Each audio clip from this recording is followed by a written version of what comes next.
Então, depois de pensarmos aqui nas regras, que é um tema relevante aqui para o nosso passo a passo, também para contribuirmos para a formação dos mais novos, não é? E aqui eu detinha-me numa questão que é a verdade, e isto é muito importante também na formação dos outros e na nossa própria formação, porque é muito bonito falar das crianças, mas todos nós temos que aprender e há uma pedagogia que também é bom incutirmos em nós. Mas aqui ajuda-nos também a ver a evolução em relação à aprendizagem para fazermos o paralelo connosco, não é? Os mais novos, as crianças mesmo muito pequeninas, querem alguma coisa simplesmente porque querem e justificam, consideram justificada tomar posse de alguma coisa só porque lhes apetece, não é? A partir de certa idade já se começam a perceber da injustiça e algumas começam a encobrir, a justificar-se, têm alguma dificuldade nesta aprendizagem. A partir dos 7, 8 anos, já estão em condições de perceber a noção do tratamento equitativo. Não é? É importante que nós saibamos transmitir a noção da justiça, com carinho, com compreensão, com exigência, nas regras dos jogos, em cumprir os compromissos, em dizer a verdade, não roubar, em respeitar o silêncio, a intimidade. É nesta altura em que vale a pena ensinar às crianças que se bate à porta, antes de entrar, se a porta está fechada, não é? Não interromper as conversas, a típica criança que está sempre a interromper e há dois adultos a falar. É importante que percebam as regras para começarem a preparar-se para a noção do direito e do dever. A partir dos 9 anos começam as discussões e só recorrem aos pais se não conseguem controlar a situação. Portanto, aqui já há um pequeno voo em relação à virtude da justiça, que se foi bem interiorizada antes, também já valeu a pena toda a educação que já teve. Dos 9 aos 13 anos, é bom alertar que a justiça é diferente do igualitarismo, porque é importante que percebam que é justo tratar desiguais de forma desigual. E as crianças dos 9 aos 13 anos estão no ponto em que é importante que percebam isso, porque requerem às vezes um tratamento igual para circunstâncias diferentes e para pessoas diferentes. E é bom que percebam que há pessoas que têm algumas limitações a quem não é possível exigir determinadas coisas. Por exemplo, os irmãos mais novos ainda não têm capacidade, portanto a eles não podemos exigir o mesmo. Mas aí é importante clarificar os conceitos para que as crianças possam realmente perceber que é justo tratar de forma diferente pessoas diferentes em circunstâncias diferentes. E é este o momento-chave para aprenderem isso, não é? E para também ajudar a reagir perante as injustiças, sabendo perdoar. E se nós começamos a incutir este perdão desde pequeninos, realmente vamos avançando muito em ter boas pessoas e bons cidadãos na próxima geração. Também é bom mostrar a falta de justiça que supõe dizer mal, desobedecer, não cumprir as regras sociais básicas de pagar os transportes, pagar impostos, mentir para se justificar, não é? Se nós vamos incutindo isto, realmente temos muito caminho andado em relação à justiça destes adultos que estão aqui em potência, não é? Temos também o contacto com adolescentes que idealizam a justiça, mas que não são tão exigentes nos atos justos com os mais próximos.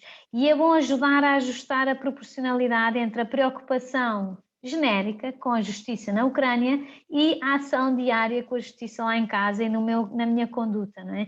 E aqui temos os exemplos todos que eu dei antes e que vale a pena também fazermos um exame próprio, mas também em relação às crianças com as quais nós lidamos e nas quais temos influência para ver realmente se nós somos inspiradoras e se somos realmente um modelo de conduta. Temos a justiça distributiva, que para os pais é um desafio diário, não é? Porque há que incutir as normas gerais do direito à intimidade, ao respeito, à ajuda dos outros para alcançar uma maior plenitude humana e sobrenatural, a participar de acordo com a capacidade, a conviver com ordem, a trabalhar em equipa, todos estes deveres correspondentes da justiça distributiva.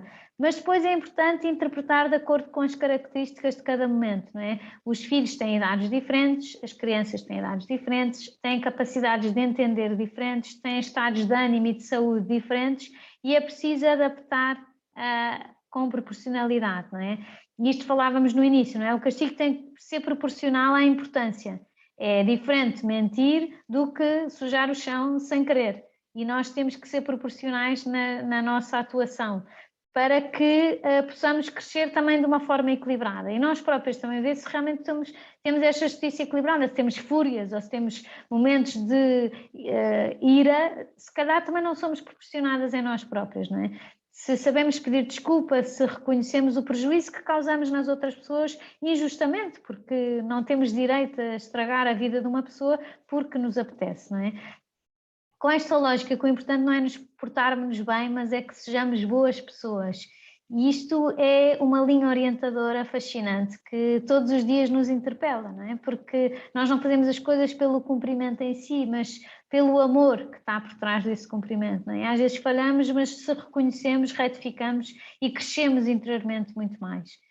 Aqui eu estive a falar da pedagogia também porque me inspirei muito neste livro que se chama Virtudes Humanas, do David Isaacs, não se vê muito bem, foi a imagem que eu tirei da internet, mas estive com este livro nas mãos a preparar esta sessão e para mim é muito inspirador este livro, tem muitas virtudes, tem a explicação básica dessa virtude, e depois tem realmente a evolução desde o nascimento até a adolescência em relação a essa virtude, tem um exame de consciência para os pais e um exame para o relacionamento de pais e filhos, ou educadores e filhos. E é muito inspirador e muito gráfico também nos exemplos, na forma como aborda, é muito ritmado, o livro, a estrutura é igual em todas as virtudes, mas para mim, por exemplo, este tema ajudou-me imenso e acho que pode ajudar quem tem assim que lidar com o crescimento de crianças de uma forma habitual e para nós adultos também acho que pode ser assim uma ajuda. Estamos a chegar ao fim, hoje vou acabar mais cedo, acho eu, mas tenho aqui 2 desafios. Um é que eu estou aqui já a pensar no passo a passo do próximo ano e o que eu tinha pensado era daqui a algumas sessões, não é? Porque já estamos na sessão 10ª e são 17, fazer um pequeno questionário sobre as sessões e os temas e o que é que acharam e depois fazermos um encontro do passo a passo no primeiro sábado de julho, que é dia 2 de julho, também em Fátima, porque há pessoas que assistem ao passo a passo, ou aqui ou através das gravações, de todo o país, e como é o primeiro sábado, também achei que tinha o significado do primeiro sábado. A minha proposta, que ainda não está completamente formada, era nós deixarmos, por exemplo, o carro a 5 km de Fátima, irmos 5 km a pé, almoçarmos, rezarmos o terço e depois voltarmos a andar os 5 km para também materializarmos o passo a passo, não é? Um dia de cada vez, e também nos encontrarmos presencialmente, que acho que pode ter esse significado, e contarmos também com a ajuda da Nossa Senhora para esta nossa caminhada do passo a passo. E no tal questionário também vou propor alguns temas que me estão aqui na cabeça para o próximo ano, para um passo a passo 2, que penso que podem ser uma ajuda em termos de dar continuidade, mas podem me ajudar a mim e não ajudar as pessoas, portanto também fica aqui, eu depois já distribuo o link, mas se quiserem agendar já o dia 2 de julho, fica o desafio.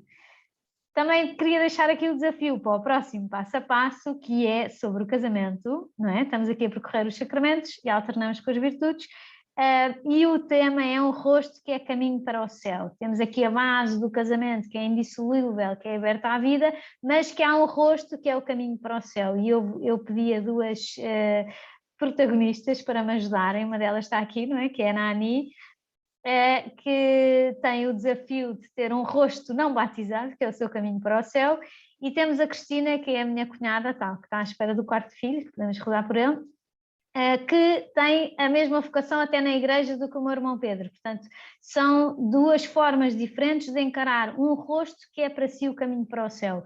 E aqui há muitas casuísticas, mas eu penso que realmente o testemunho pessoal de cada uma delas vai ser super inspirador para o passo a passo. E eu estive aqui também a tentar recolher algumas histórias que podem, no fundo, abrir o apetite para este tema, e lembrei-me de uma história de um parco que uma vez queria organizar uma sessão para casais e o título era Comunicação em Casal, e não se inscreveu ninguém. Depois houve outro que lhe disse, não ponhas isso, põe homens que não falam e mulheres que não se calam. E ele pôs esse título, a sessão era a mesma, o orador era o mesmo e encheu-se de inscrições, não é? Às vezes a abordagem pode ser a mudança, e isto é muito gráfico, não é? Que no outro dia uma amiga minha dizia-me, o meu marido tem um plafond de atenção de 2 minutos, portanto, eu que gosto de falar, tenho que resumir tudo em 2 minutos, senão ele não me ouve. E esse é o rosto para ela, que é o caminho para o céu, não é? E Também às vezes nós temos a noção de que para casar acertamos o essencial e que depois o que diverge é o acessório, é a ordem, é a pontualidade, é a medida, é a imprevisibilidade, é a opinião, são os papéis desarrumados ou arrumados, é a velocidade, é o estacionamento, e às vezes é bom pensar com que defeitos é que eu sou incapaz de viver. Isso já, pronto, se o casamento já existe, eu tenho que realmente são esses os defeitos que que me vão levar até ao céu, não é?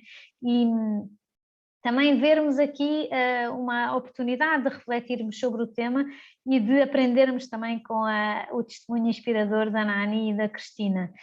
Também tenho aqui um exemplo de uma história de uma pessoa que está aqui presente, que depois já me dirá se importou que eu contei ou não, mas que o marido uma vez mandou-lhe uma mensagem e disse: liga-me que é urgente. E ela ficou preocupadíssima, interrompeu uma reunião onde estava, ligou-lhe e disse: então, está tudo bem? E disse: é que eu queria sair de uma reunião, portanto pedi para tu me ligares. Então teve que ele saiu da reunião para...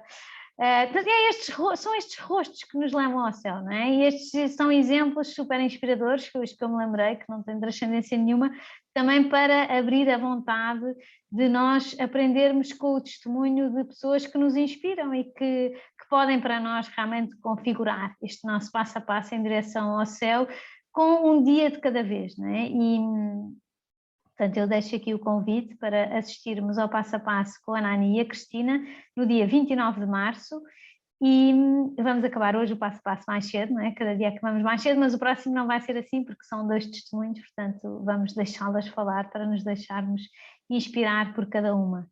Portanto, por hoje é tudo, vou parar a gravação e vou-vos deixar descansar. Obrigada.